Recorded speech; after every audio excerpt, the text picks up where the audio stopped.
writing this blog called Fishbowl DC for Media Bistro in 2005, which was at the time sort of still relatively early on in the history of blogging, if you can think all the way back to 2005.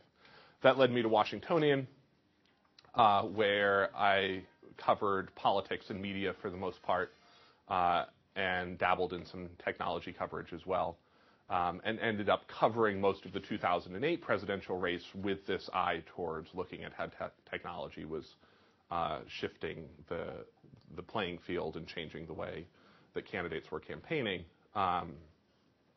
And so sort of by virtue of that, I got interested very early on in this freshman Illinois senator, Barack Obama.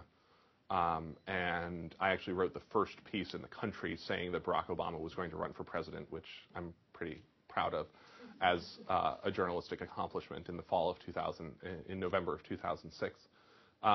And then sort of followed the new media angle of the race on through.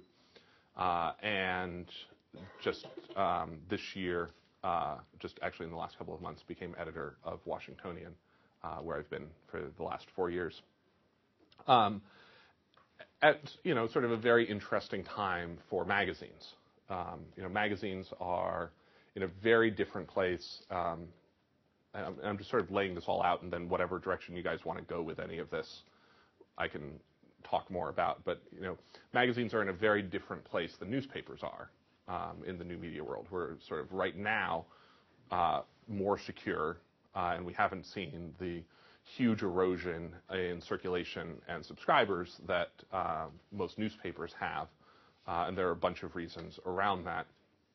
But for us, what it also means is that as of about the middle of this year, April, May of this year, we now have as many readers each month online as we do in the print version. We have about 400,000 monthly print readers, and we have about 400,000 monthly web readers.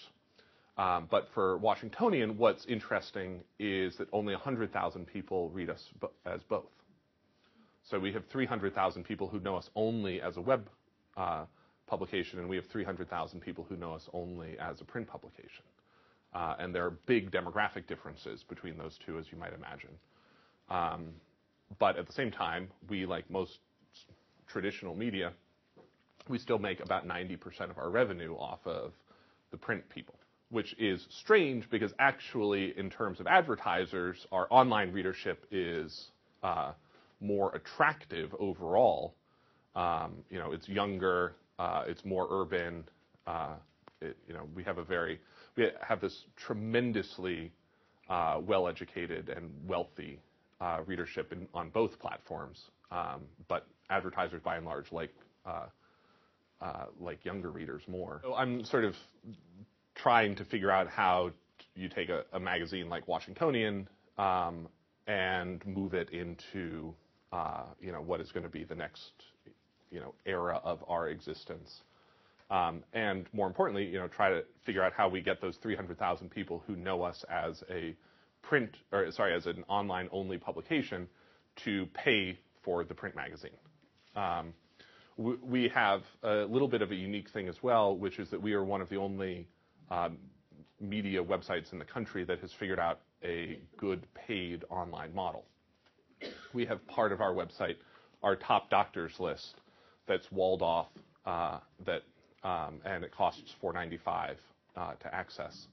And that's been tremendously successful for us, which is not something that most websites have been able to find things that people are willing to pay for online.